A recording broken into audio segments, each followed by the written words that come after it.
Good morning. I'm Harley Schlanger from the LaRouche organization with your daily update for April 8th, 2021. Today I'm going to talk to you about the building of a global anti-Malthusian movement to crush the Great Reset and the Green New Deal.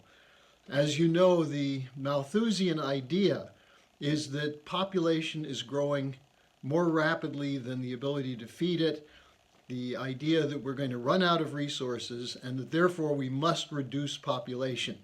While Malthus said, "Let nature take its course," he was speaking for a British Empire which carried out genocide against the people of India, against the people of Ireland, and throughout Africa. The British, through the City of London International Monetary Fund policies, has been at the forefront of destroying the ability of populations to sustain themselves or for nations to develop. And so what we see with the Great Reset and the Green New Deal is the imposition of a global central bankers dictatorship on behalf of population reduction, which is what the Green New Deal is all about. It has nothing to do with climate change. The whole argument of carbon dioxide as the cause of global warming is a complete scientific fraud, as Dr. William Happer developed at a recent Schiller Institute conference, and which we actually developed more fully in the Great Leap Backward pamphlet produced by the Executive Intelligence Review. What LaRouche has always emphasized is that Malthusianism is essentially an excuse for destroying nations, preventing them from acting as sovereign republics on behalf of the interests of their people, and instead imposing supranational entities, whether it's the International Monetary Fund, the World Trade Organization, the World Bank, or the climate agreement proposals, to prevent nations from developing, and instead having a one-way flow of wealth from the poorer nations to the richer nations, and then within the richer nations from working people and the middle class into the hands of the financiers and speculators. That's what the Great Reset and Green New Deal is about. Now people say, well, how can you beat them? They're so powerful. They control the media. They control institutions. Right now they control the presidency and much of the Congress.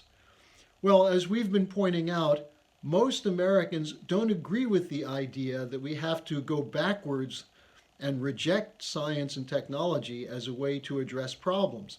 In fact, as we saw during the tremendous optimism unleashed by the NASA program in the 60s, and again recently with the Artemis program and the move to put a manned mission on the moon and from there go to Mars, people believe in science. They believe in technology, even with the assault on it that's been nonstop since the late 1960s.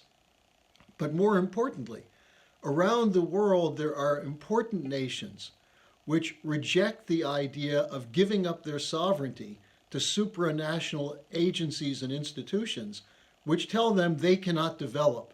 So just to give you a few examples, yesterday we reported on the Energy Minister of India, Singh, who rejected the net zero carbon proposal by saying that, in fact, he said he was speaking at an International Energy Agency conference for the people of Africa who don't have electricity, who want a modern living standard. And he said that these nations want to develop, and so you can't come in with a pie-in-the-sky plan and tell them they can't develop. Now, Singh was speaking for the African nations, but also for India, which, while saying that they want to reduce pollution and things of that sort, refused to accept the idea being imposed on them of the Green New Deal, the zero carbon standards, and so on. Now, secondly, you had a communication between China's President Xi and Chancellor Merkel of Germany. Now, Germany's undergoing a rapid transformation into lower forms of energy flux density, the nuclear exit, the coal exit, and now they're under attack for having an agreement with Russia to provide natural gas for Germany.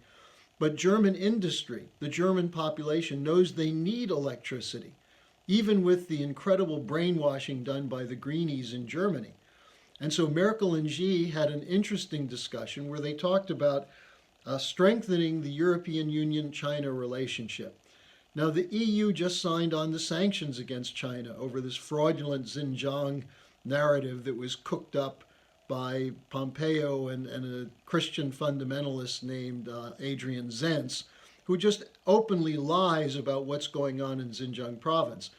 But importantly, in Merkel's discussion with Xi, they talked about a commitment to expand trade. And this is extremely important for Germany, which has many corporations and businesses that are doing business in China or would like to do more.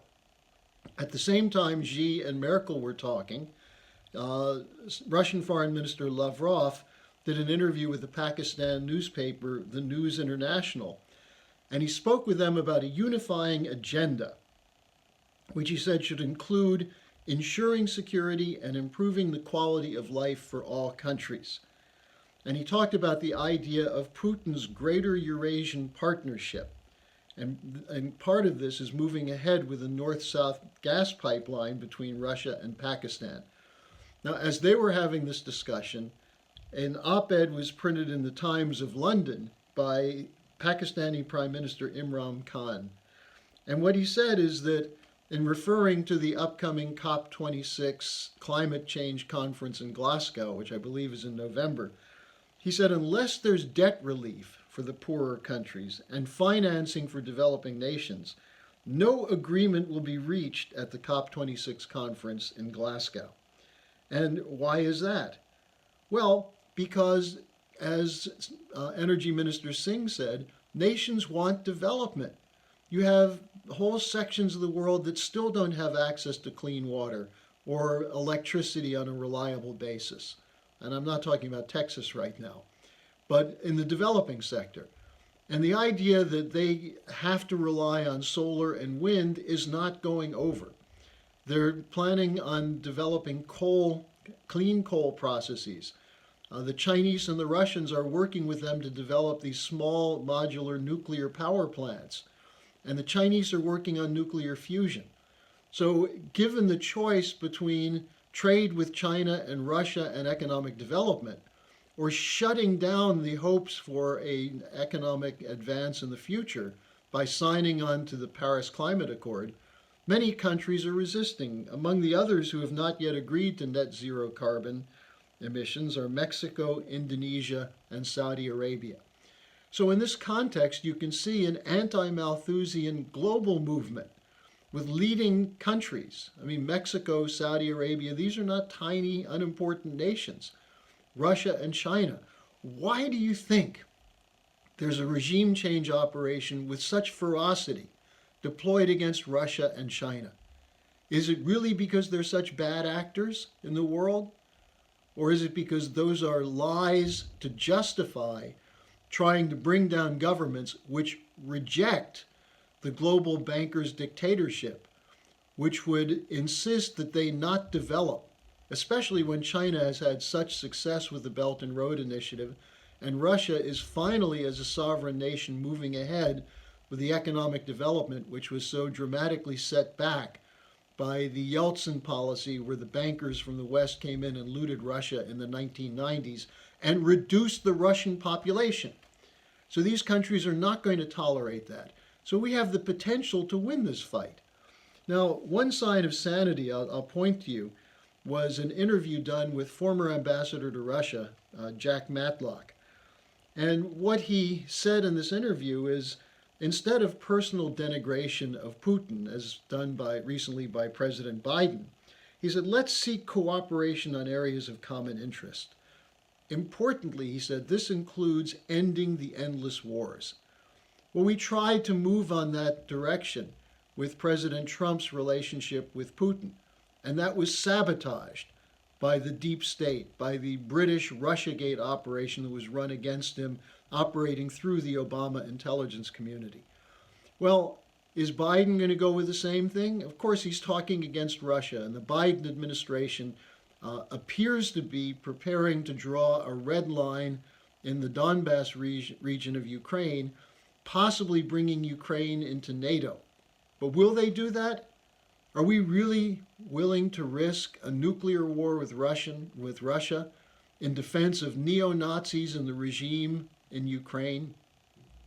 So sanity dictates that we must find cooperative agreements with Russia and China. But more importantly, we must reject the fake science of net zero carbon and instead go back to the American system of investing in the new technologies and the infrastructure, platforms of infrastructure, which will give us increased productivity in the future.